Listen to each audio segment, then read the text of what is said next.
¿Qué es el reino de Dios? Habíamos estado viendo en el video anterior acerca de distintos textos bíblicos que nos hablaban de un reino como una realidad presente, una realidad futura, una realidad espiritual.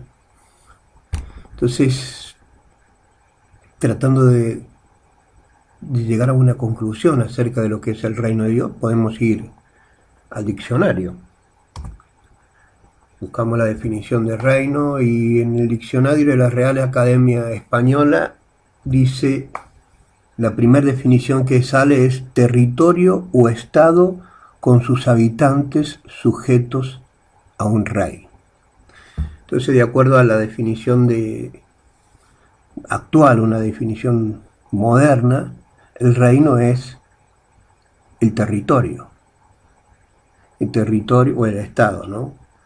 Entonces, bien, nos cuesta un poquito con los textos que hemos considerado, que dice justicia, paz, gozo.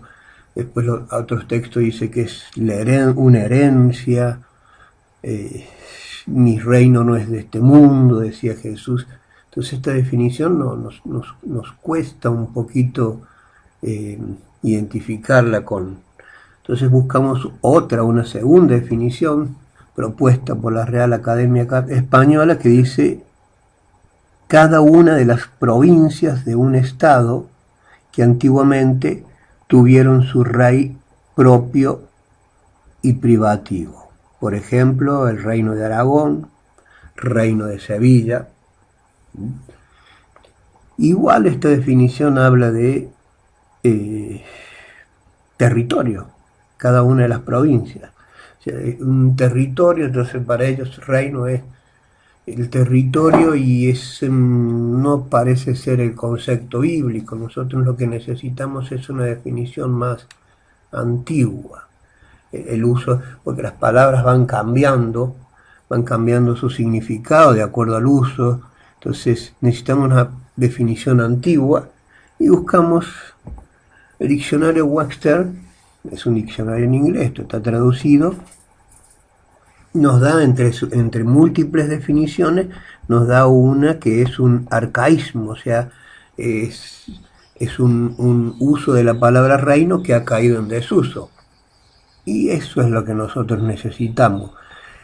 Dice, reino es rango, calidad u atributo de un rey. Autoridad real, dominio, monarquía, reino. Entonces, de acuerdo a esta definición, el reino es un rango, la autoridad que tiene el rey, el dominio. Me parece que esta definición está acercándose un poco más a lo que nosotros apuntamos. Seguimos escarbando en lo que son las palabras, que es el reino. Término reino es traducción de los vocablos, porque la palabra reino sale tanto en el Antiguo como en el Nuevo Testamento. O sea, hay un vocablo hebreo, que es Malkuk, se encuentra en el Antiguo Testamento, y en el Nuevo Testamento, que fue escrito en griego, la palabra es basileia. ¿Y qué significan ambas palabras? ¿Sabe que tienen ambas? Tienen el mismo significado. Significan rango, autoridad, soberanía ejercida por un rey. Entonces el reino es la autoridad y no el territorio sobre el cual se gobierna. El reino es la autoridad y no es la gente sobre la cual se gobierna. Claro, es una realidad secundaria, ¿no? Se suele identificar al territorio y a la gente con el reino, pero en realidad reino es autoridad, rango, gobierno que ejerce un rey. Vamos a leer un texto bíblico que nos va a ayudar a entenderlo. Se encuentra en Lucas capítulo 19, versículos 11 y 12. Oyendo ellos estas cosas, prosiguió Jesús y dijo una parábola, por cuanto estaba cerca de Jerusalén y ellos pensaban que el reino de Dios se manifestaría inmediatamente. Entonces se iban acercando a Jerusalén y ellos pensaban que el reino de Dios se manifestaría inmediatamente. Entonces Jesús se da cuenta que ellos tenían un poco de confusión. Luego, luego más adelante él fue arrestado y él dijo eso: mi reino no es de este mundo. El reino de Dios no viene con advertencia, porque el reino de Dios está aquí. Y ellos pensaban que se iba a manifestar inmediatamente. Entonces para ello le cuenta la siguiente parábola. Empieza el versículo 12 de esta parábola, dice: dijo pues un hombre noble se fue a un país lejano para recibir un reino y volver. Esta es la parábola de las 10 minas. Habla de un hombre que tenía que viajar y entre sus siervos les da la responsabilidad de administrar una cierta cantidad de dinero, ¿no? Se escoge 10 siervos y a cada uno le da la misma cantidad. Ellos administraron ese dinero, y cuando volviera el Señor, ellos tenían que rendir cuenta. Pero la enseñanza que estamos apuntando ahora no es esa, porque Jesús estaba tratando de que ellos entendieran lo que es el reino. Dice que este hombre fue a recibir un reino y volver. Obviamente el reino no era el territorio. Obviamente el reino no era la gente. ¿Cómo iba a volver con toda esa gente encima? Fíjese lo que dice el comentario de William Barclay acerca de este pasaje. Porque las parábolas normalmente eran tomadas de la vida cotidiana. Nosotros vemos en las parábolas a un sembrador, vemos una boda judía, vemos algunos pescadores tirando la red, una ama de casa leudando su pan. Entonces, todas cosas de la vida cotidiana con una enseñanza espiritual. Esta parábola es diferente porque parece hacer referencia a un hecho histórico, a lo que sucedió, y que los oyentes, mientras lo oían, se identificaban. William Barclay nos cuenta: esta es la única parábola de Jesús por la que nosotros sabemos que está basada en un hecho histórico. Cuando murió Herodes el Grande, el 4 antes de Cristo, dejó su reino dividido entre Herodes Antipas, Herodes Felipe y Arquelao. Aquel reparto tenía que ser ratificado por los romanos antes de ser efectivo. Entonces, el padre repartió el reino, pero aún así Herodes estaba bajo los romanos. Entonces Herodes el Grande, antes de morir, repartió su reino entre 3 de sus hijos, pero los romanos tenían que aprobar o ratificar ese reparto de reino, esa delegación de autoridad. Arquelao, al que le había correspondido Judasa, o sea, Judea y Samaria, fue a Roma a tratar de convencer a Augusto, a César Augusto, para que le reconociera su derecho. Pero los judíos mandaron una embajada de 50 hombres para decirle a Augusto que no querían a Arquelao. De hecho, Augusto le confirmó en su herencia, aunque sin título de rey. Así es que cualquiera que oyera esta parábola se acordaría del hecho histórico. Dice que un hombre noble fue a un país lejano para recibir un reino y volver. Tengo acá un mapita simplemente para que nos demos una idea, ¿sí? Entonces, este hombre noble, dice que Jesús contó esta parábola aquí en Jerusalén. Este hombre noble fue a un país lejano, que entendemos que sí está basado en el hecho histórico, que fue aquí a Roma. Fíjese el tremendo viaje que hizo. Y mientras él viajaba, la gente aquí donde iba a gobernar Arquelao enviaron una comitiva Y le dijimos, no, dijeron, no queremos que este reine sobre nosotros. Y ese mismo detalle está también en la parábola. La gente que no querían que él reinara sobre ellos. ¿Sí? Y a los demás les dio la responsabilidad de administrar, ¿no? Es como en este tiempo. Eh, Hay gente que no quiere que Jesús reine sobre sus vidas y otros que sí hemos dejado que Él reine sobre nosotros. Un día vamos a dar cuenta de la administración que hagamos de todo lo que Él nos dio para que administráramos y que muchas veces lo hemos tomado como propio y eso creo que es un gran error. Entonces, hizo este viaje. Cuando este hombre noble viaja a ese país lejano para recibir un reino y volver, ¿sí? Vino acá para recibir un reino, o sea, para recibir la autoridad para reinar. Entonces recibe la autoridad allí y acá, cuando él recibe la autoridad, él ya es rey. ¿Me va siguiendo? Cuando él estaba acá, en el territorio donde iba a reinar, cuando él estaba acá con la gente sobre la que él iba a reinar, él no era rey. Él no tenía la autoridad para reinar. Pero estando allá, aquí, cuando él recibe la autoridad, él ya es rey. Y vuelve,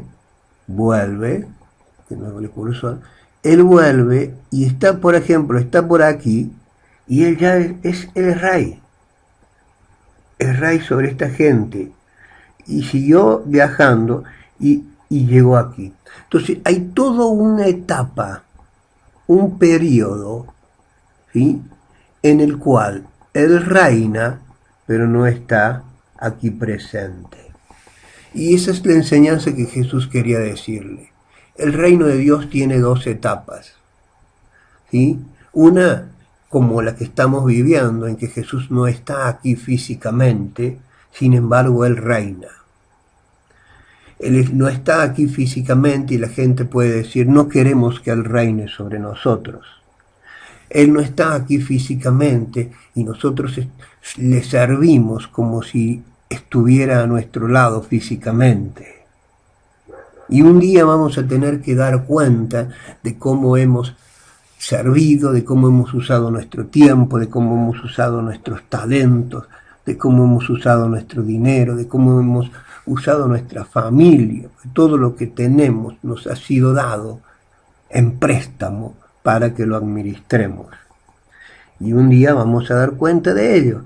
Pero va a llegar un día en que el Señor va a estar aquí físicamente, y eso sería la segunda venida de Cristo. Cuando Él venga, Él va a llamar a aquellos que no querían que Él reine sobre ellos.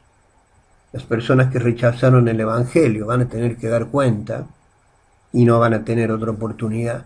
Y nosotros nos vamos a presentar delante de Él y le vamos a decir, mira, me diste esto, lo hice producir esto otro. Y Él nos va a recompensar o no, de acuerdo a nuestra fidelidad en servir. Entonces, el reino no era el lugar. Él estaba allí y no era rey. Le faltaba la autoridad para gobernar.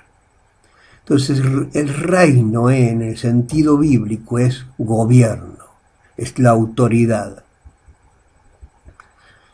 Reino es la autoridad. Entonces se trata de que Él gobierna. El Salmo 145, versículo 11, nos enseña esta misma verdad. Una característica que tiene la poesía hebrea es que es distinta a la que nosotros solemos gustar, leer, oír o recitar. Nosotros de la poesía tiene ciertas características, tiene métrica, tiene rima. Creo que lo más distintivo de la poesía es la rima. Y sin embargo, la poesía hebrea no tenía esas características. Una de las características destacadas de la poesía hebrea eran los paralelismos, es decir en dos versos exactamente lo mismo. Ese sería un paralelismo sintético, O si no, decir en dos versos distintos una verdad totalmente opuesta, sería un paralelismo antitético. Por ejemplo, los proverbios están llenos de este tipo de paralelismo. El, el- el necio hace tal cosa, pero el sabio. Entonces esos son opuestos. Y acá nosotros estamos ante un paralelismo sintético, o sea que los dos versos dicen exactamente lo mismo. La gloria de tu reino digan y hablen de tu poder. Fíjate que los dos versos dicen lo mismo. Se ve claramente con la palabra digan, están en el mismo color para que lo veamos claramente. La gloria de tu reino digan. ¿Mm? Y es lo mismo, en vez de decir aquí digan, dicen hablen. ¿Sí? Se pueden intercambiar las palabras y sería exactamente lo mismo. Y luego la otra parte de la frase es tu reino. Digan de tu reino, hablen de tu poder. Entonces, reino y poder son términos sinónimos. Y este versículo nos ayuda a comprender la realidad de que el reino de Dios es el poder de Dios, es el gobierno de Dios, es la autoridad de Dios. Entonces, cuando, para decirlo con términos bien simples, el reino de Dios es el gobierno de Dios, es su voluntad realizada de manera perfecta. Cuando decimos el Padre Nuestro, dice, hágase tu voluntad, así en la tierra como en el cielo. Venga tu reino, dice antes, venga tu reino, venga tu reino. Que oremos que venga el reino de Dios. Cuando decimos venga tu reino, estamos diciendo que Él gobierne sobre mi vida, sobre mi familia, sobre mi iglesia, sobre el mundo. Que Él gobierne, que se haga su voluntad en mi vida, en mi familia, en la iglesia y en el mundo. Que se haga su voluntad. ¿Cómo se haga? ¿Cómo se tiene que hacer la voluntad? No a medias, como muchas veces se hace, sino se tiene que hacer como en el cielo. ¿Sí? Que Dios le dice a un ángel, anda y el ángel va. Le dice a otro, vení y el ángel va, viene. Su voluntad se realiza de una manera perfecta. Entonces cuando yo le digo, gobierna, venga tu reino, gobierna sobre mi vida, estoy comprometiendo a que su voluntad se haga en mi vida. No tanto la mía, sino la de Él. Te dejo esto para que reflexiones y nos encontramos en otro video acerca de el reino de Dios.